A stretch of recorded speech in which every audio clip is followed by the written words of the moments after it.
to be out of this conversation by tomorrow. Oh, one other thing. Lem mentioned that there's something weird going on with the motion sensors in the lab.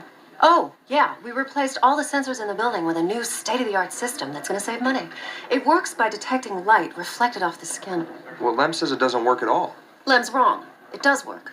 Although there is a problem. It doesn't seem to see black people.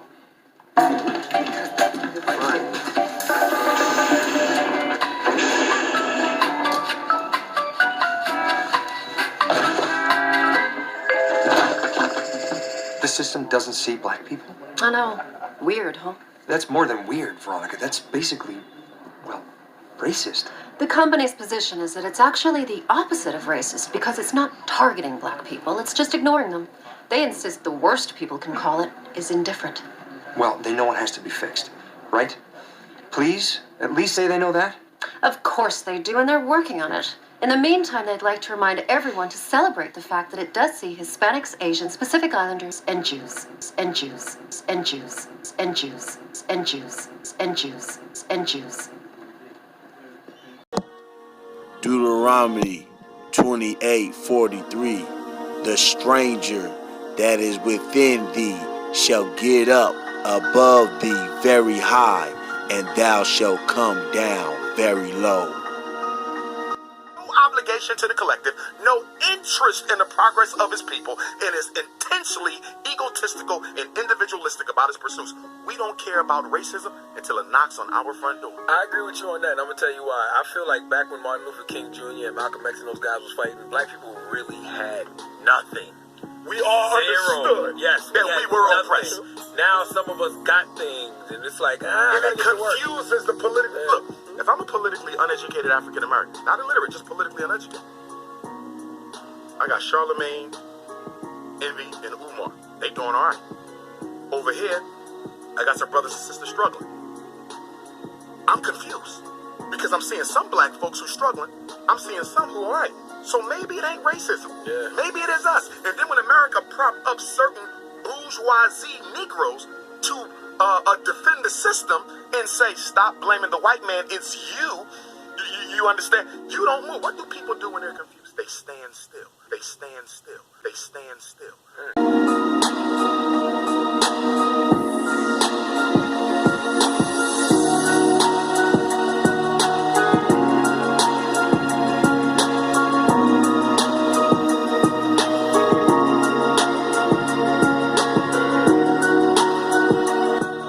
Ecclesiastes 7:7. Surely oppression maketh the wise man mad, but a gift destroys the heart. But a gift destroys the heart. But a gift destroys the heart. Oh yeah, but you see, we've been in there shopping today. Oh man.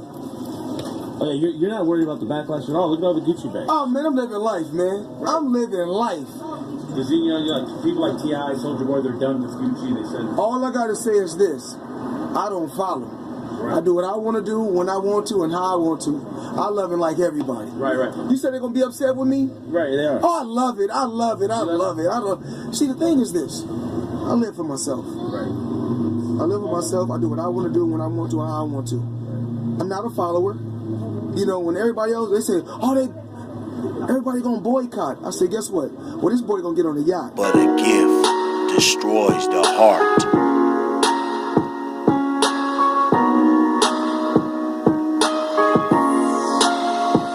On Black Lives Matter. What is it? What do you mean? The idea is that there's this movement called Black Lives Matter, thinking that the rest of America didn't seem to understand that Black Lives Matter. It just sounds weird. I didn't know that you put a name on. It's not a name. It's not whatever. It's somebody got shot by police and for a reason. I am a young, black, rich. If that don't let you know that America understands Black Matter these days, I don't know what it is. That man white, he filming me. But a gift I don't know what you mean. destroys the heart. Man, my life matters, especially to my. Do you feel, though, connected to... I don't feel connected to a damn thing. I ain't got nothing to do with me. If you do, you crazy as you. Not the camera. You. feeling connected to something that ain't got nothing to do with you. Matthews 10:39. He who finds his life will lose it, and he who loses his life for my sake will find it. Not only was it absolutely a great number, but more specifically, this is one of the best monthly numbers I've ever seen for black people. Ever. The unemployment rate for black people went from 6.6 to 5.9%. Absolutely the lowest ever. But here's the kicker. Labor participation, 76,000 blacks came into the labor market. Every other race actually saw people leave the labor market. Absolutely remarkable stuff. Yes, historic numbers coming in yesterday. Here to react, we're going to bring in Candace Owens, Director of Communications at Turning Point USA. You continue to hit the trail at these campuses to amazing crowds, which I see online. Well done. What do you make of these numbers, historically low unemployment overall, but also for blacks? It's wonderful, wonderful news. It cannot be overstated what this president has done for the black community, the hope that he is inspiring, the economic growth that he has inspired within this country. I heard Antoine say in the last segment, "Thank you, Obama," that's just a delusional comment. Either he doesn't understand economic policy or he doesn't want to. But this is directly correlated to the work that he has done to shrink government and to slash regulations. And I'm just so proud. And it's a great time to be a black American, I'll tell you that much. What more needs to be done? I think he needs to just continue down the same path that he's on. I think the best thing that we can do is get the message out there to the black community. Because when you see that, that's why I get so upset when someone like Antoine says, "Thank you, Obama," and pretends that this is not something that the president has and done. And says that he's racist and it's all racist policies. How do you bridge that gap? Well, of that you have to destroy the left's rhetoric. This is exactly what they do. They use fear politicking to strap black people into this helplessness, into more food stamps. They say that's a plus, right? But black unemployment, that's a low. And then when they acknowledge it's a positive, they say in the vein of, well, that's because of Obama, because they think that black individuals aren't smart enough to understand economic policy. Well, I don't know if you've seen powerful.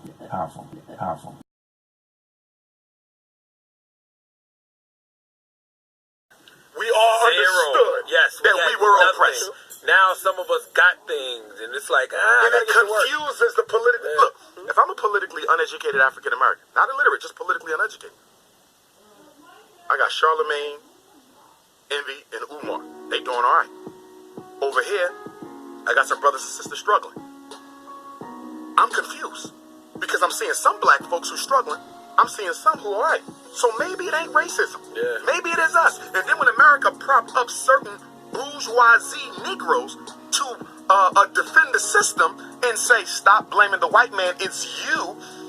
You understand? You don't move. What do people do when they're confused? They stand still. Isaiah 51:20. Thy sons have fainted. They lie at the head of all the streets. As a wild bull in a net, they are full of the fury of the Lord, the rebuke of thy God. And unemployment is at a 17-year low. But the picture is more complicated than that. President Donald Trump has hailed the fact that the jobless rate among black Americans fell to a historic low in December. It's still much higher than the national average, though. Our correspondents Philip Crowther and Sonia Dreedy sent this report from Washington. It's not far from the center of power, across the river, to one of the poorest parts of Washington, D.C. Anacostia's population is over 90% African American. Unemployment here stands at 14%. It's just 4% in the rest of the country. The job search is tough, and Deonta Morgan has been without employment for 10 years. His many visits to job centers tell him that things are not looking up, despite the president's claims. It's very hard, real difficult for us as D.C. residents to have a job to just even live. I don't see nothing really that he's doing that's really helping us. If anything, he's doing more harm to us than good. But the president is right. African American unemployment was at its lowest point countrywide last December. But that is still twice as high as it is for white Americans. The mayor of Washington, D.C. organized this job fair to get unemployed black residents and business owners in the same room. And then they make a living for their families by being entrepreneurs. J.C. Smith is doing just that. His clothing line is a success because it shows African-American pride in a town they also call Chocolate City. I'm not a big Trump fan, but things are getting better for African Americans. I think that was the work of our president before Trump, Mr. Obama. But yeah, we still we're striving and we're doing better. But as a whole, I think African Americans still have a way to go. Indeed, the obstacles remain, and 29-year-old Aaron Wilson spells them out. Especially black African American males, they tend to judge you or prejudge you before you even sit down and have the interview. Black employment, in fact, has improved only minimally since 1968. The Economic Policy Institute says America is moving toward two societies, one black, one white, separate and unequal. Ecclesiastes 12:3 and 4. In the day when the keepers of the house shall tremble, and the strong man shall bow themselves, and the grinders cease because they are few, and those that look out of the windows be darkened, and the doors shall be shut in the streets, when the sound of the grinders is low. I'm asking for the vote of every single African American citizen in this country who wants to see a better future. Look how much African American communities have suffered under Democratic control. To those I say the following: what do you have to lose by trying something new like Trump? What do you have to lose? I say it again, what do you have to lose? Look, what do you have to lose? You're living in poverty, your schools are no good, you have no jobs, 58% of your youth is unemployed. What the hell do you have to lose? What the hell do you have to lose? What the hell do you have to lose?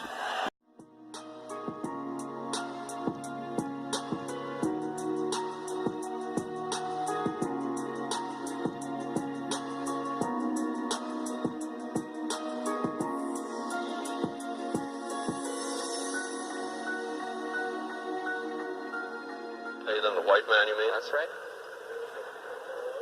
Do you think it always has to be this way? Not necessarily. What do you think will bring about a change? Give everybody a job, that's all. That's all any of us need is a job. See all us men standing out here? We don't need nothing but a job. You wouldn't see us out here. We don't have nowhere to go. We don't have no jobs. What else is for us to do? We come out here and drink. Work for a lot of our wives. We'd be in bad shape. Your wives support you, they work, is that it? How does it make you feel when you know that your wife is working and you're not? It don't make you feel real good. It's very hard to try to explain to someone what it feels like to be black in a white world. The things that happen to you daily and that affect you, and that are so much a part of you, are very hard sometimes to even remember because they come so routine. Because when you go of any places around for employment or work, you go up against a whitey here, you ask him, do he have any type of work for you to do? He'll tell you no, and the next day you come up there, he's putting a white person right in the stand of you. At first I was looking for a job with a skill, but then I couldn't find that, so I started looking for common labor and still can't find nothing. As they says, you just go put in your applications and I guess when you walk out, they throw their applications in the trash basket. As long as you're from Watts, we can't use it.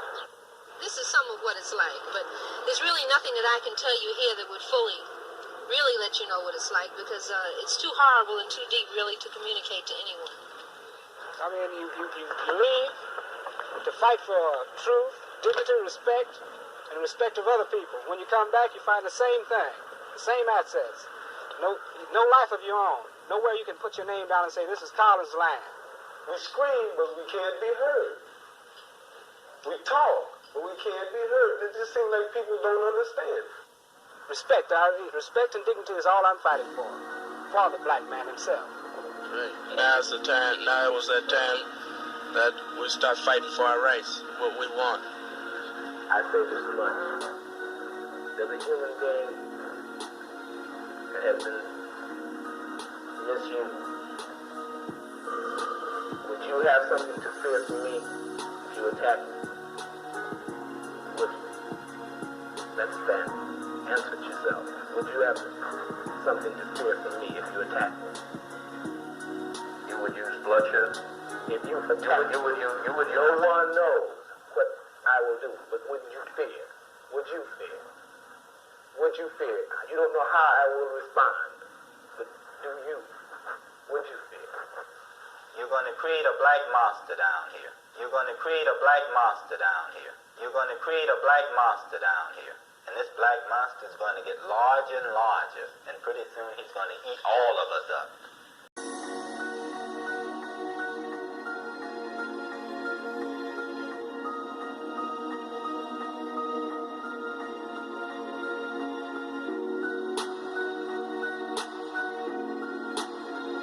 Deuteronomy 28:54, so that the man that is tender among you and very delicate, his eyes shall be evil towards his brother, and towards the woman of his bosom, and towards the remnant of his children, which he shall leave.